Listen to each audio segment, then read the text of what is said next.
Okay, welcome. Travels with Lucky. Only today it's Travels Without Lucky.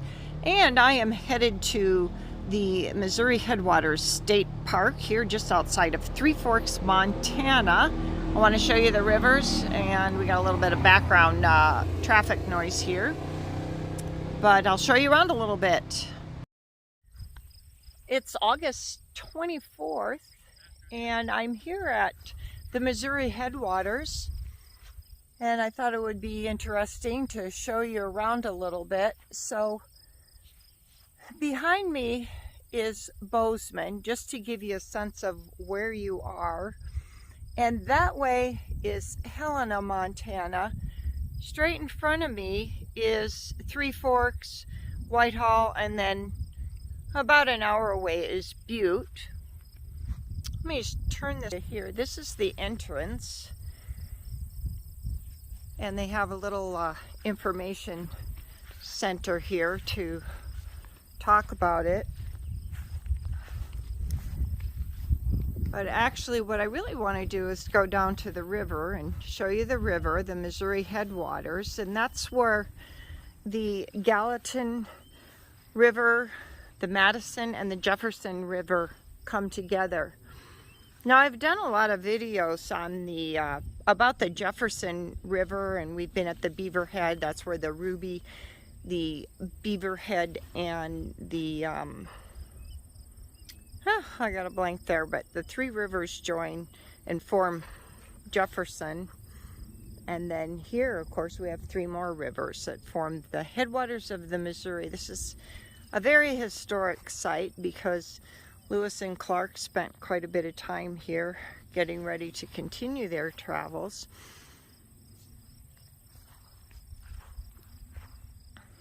Since it is August, the skies aren't quite as clear as they usually are. There are forest fires around, so we see a little bit of smoke around the edges.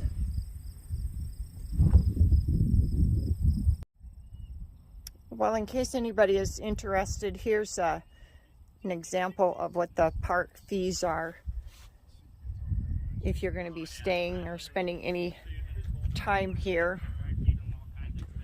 And here they're just talking about the noxious weeds.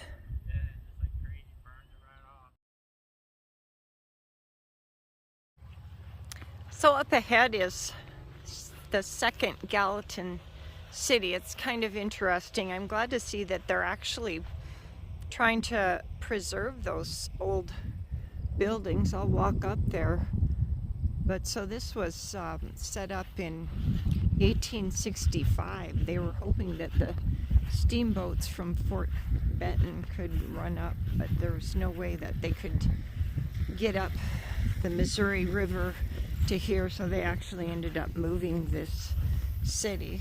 But let's just walk up ahead here and take a look at the construction of some of these old buildings.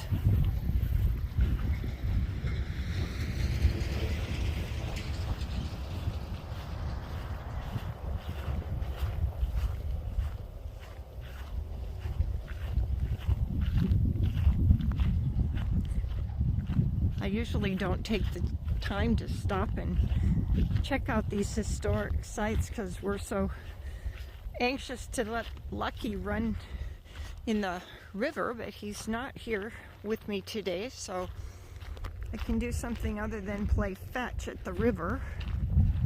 Oh, this is an interesting building. There's some information here. We can see what they have to say. Looks like they've even reinforced it so it's not going to collapse.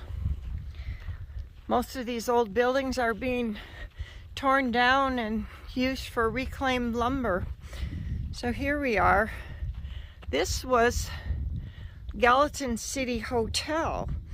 It was built by Jarvis Aiken, and it was originally a one-room building out of hand-hewn logs, of course. And it was the center of Gallatin City's social life. Travelers sometimes complained of not being able to sleep because of all the ruckus. Apparently they knew how to have a good time. So as the town died out, the hotel was actually turned into a barn. And then later a couple sections of it were torn down to be used elsewhere. There's another one of the structures. I don't think I'll get all the way over there. But you can see that's generally what happens to these old buildings. The roof ends up collapsing, and then eventually the whole thing gets pretty well shot.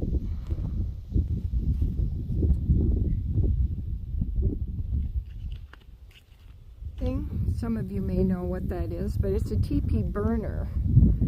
There was probably a mill of some sort, and that's where they would burn off the excess lumber and things that they wouldn't be using. All right, getting back to the old hotel, take a look at some of the construction there. You see how they had that reinforced, so that's not going to fall down, otherwise it wouldn't last, even though those are great timbers.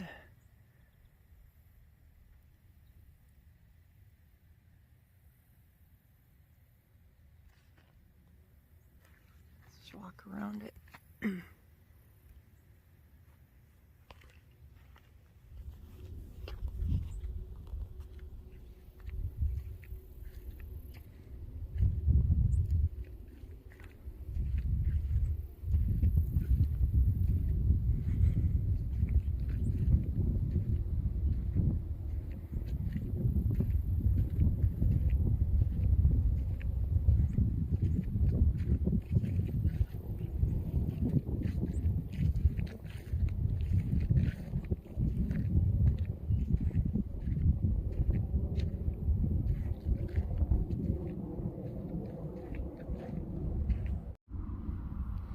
So just across the way there is a campground for people who want to stay with their trailers.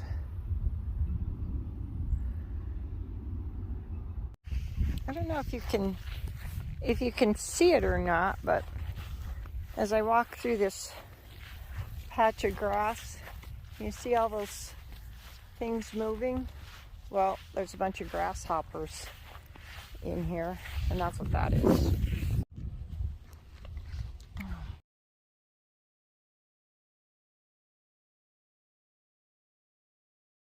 So right at this spot here is a pretty historical site. Back in 1809 is when two of Lewis and Clark's members from their expedition were captured by the Blackfeet Indians. And John Colter actually and John Potts were the ones you've heard a lot, probably Colter's Run. They've used it in movies and books. But anyway, he actually survived. But I took a picture, and if you want to stop the video and read about it, it's pretty interesting. And it really has been the inspiration of a lot of different movies and novels, because John Colter was able to escape the Blackfeet right here at this spot. And just behind me is the Missouri River, which I'll go over and show you here now, next.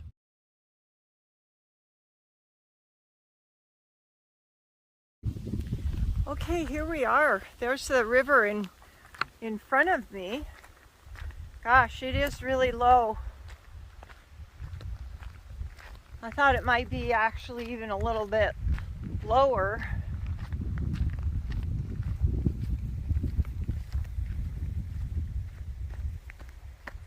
Also, if you are around here, you want to make sure you're on the alert for rattlesnakes.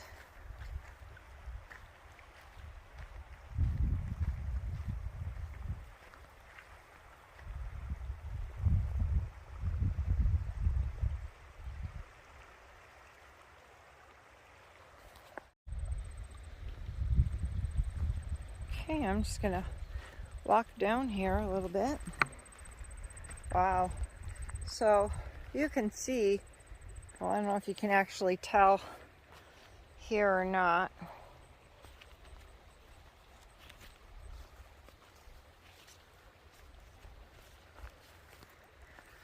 So the water at times could be actually even above here. So I would say the water level is about 15, 20 feet lower.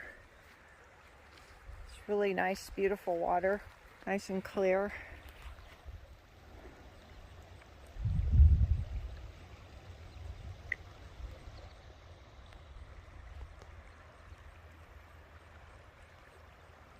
It's actually a very peaceful place, except in the spring when the waters are rushing.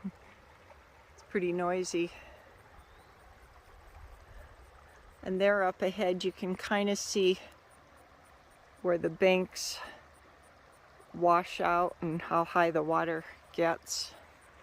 I'll walk down there too.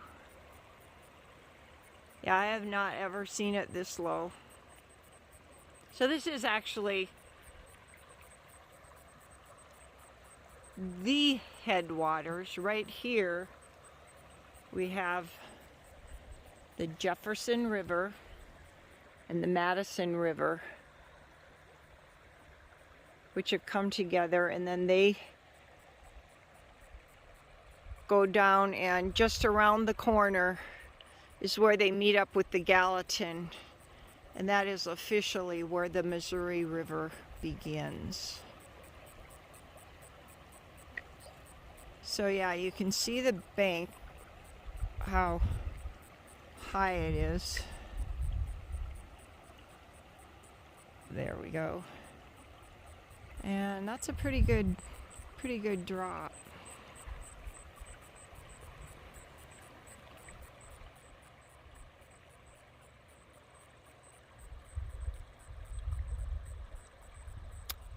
You know, I think I can actually walk along the edge of the river right here. Normally you can't.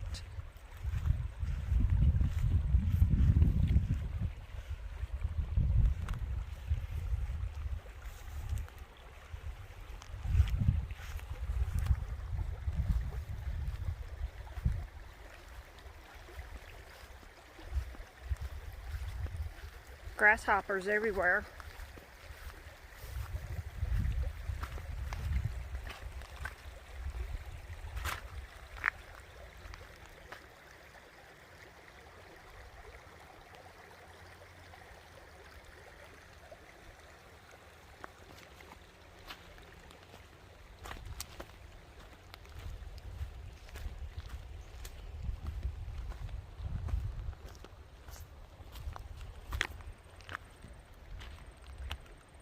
Yeah, this is a rarity for sure.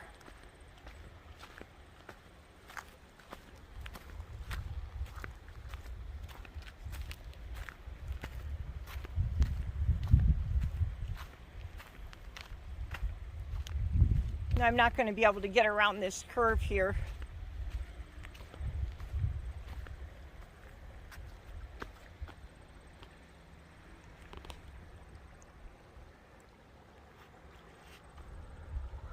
Show you into the water here a little bit.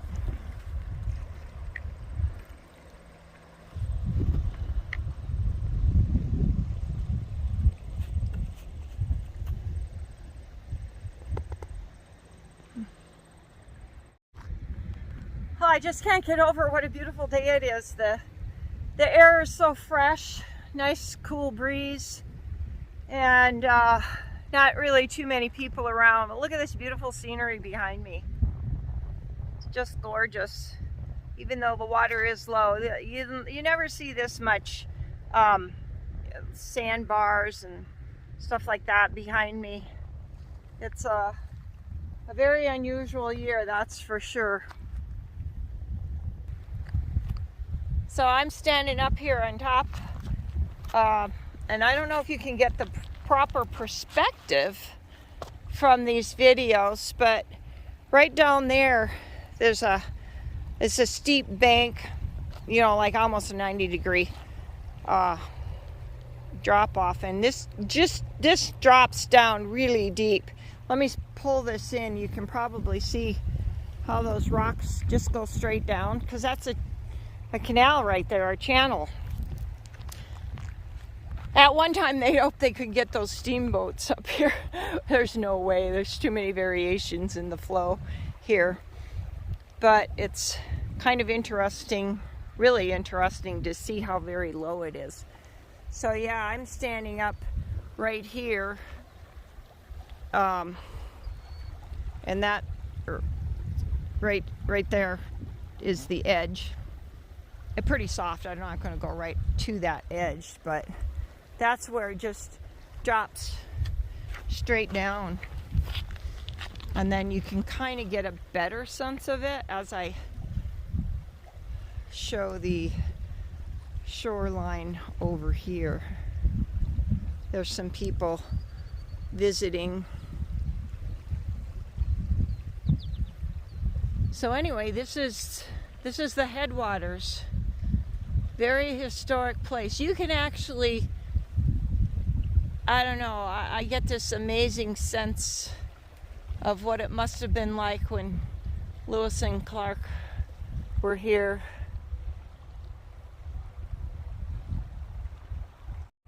Oh, this is good. This is some good information. I'll take a still photo, and then if you want to stop the video and read more about this historic spot, it's well worth your time. It's very good.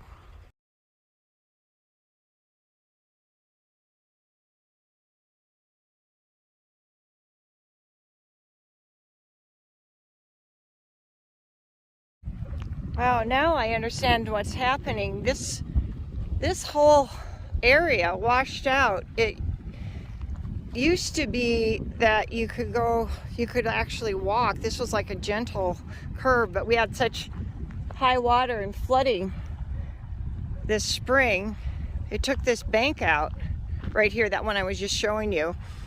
And yeah, you used to be able to like walk right up to there, and then there used to be like a big whirlpool right around that little thing right there.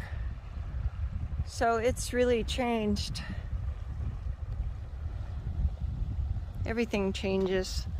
Let's just go up around here on the corner a little bit. And then I'll just go over to where the Gallatin merges with these two rivers.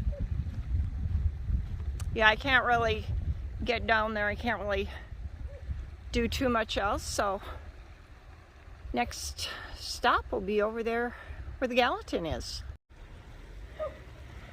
Well, that's not Lucky, but that's exactly what Lucky would be doing here if he was with me. Dogs love this place.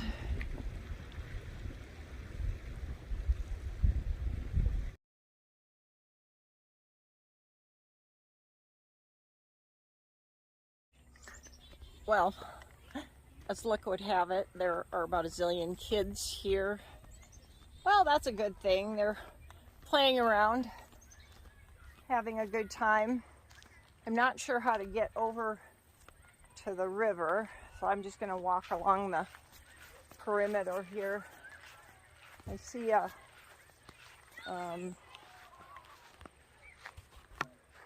something's fenced in here. Looks like a grave site, probably.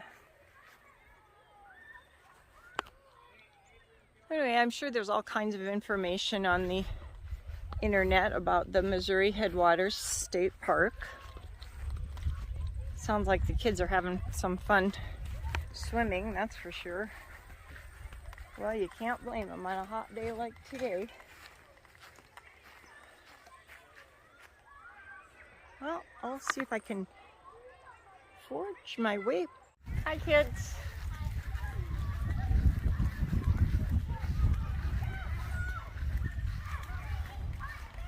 Okay, I can't resist this opportunity.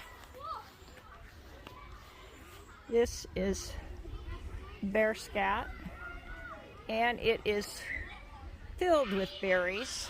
The gooseberries are all. That's about the fourth one I've seen here. So, guess who else hangs out in here?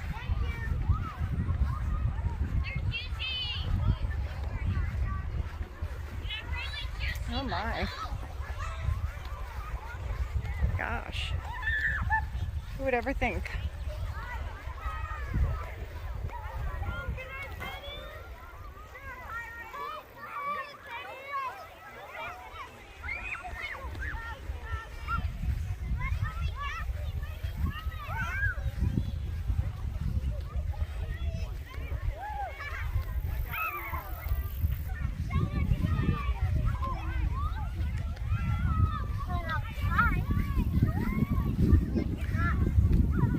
Here is the Gallatin River. Wind's coming up.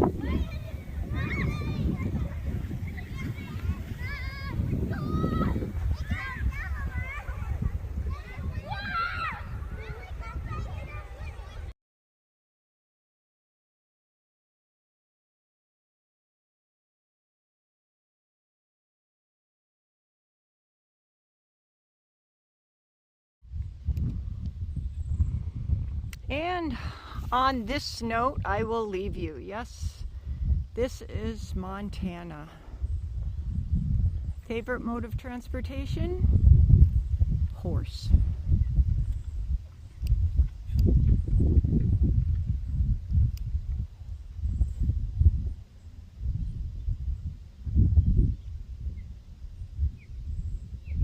The only difference is he's got a cell phone. Didn't used to do that. Thanks for watching. Hope you're enjoying Travels with Lucky. See you next time.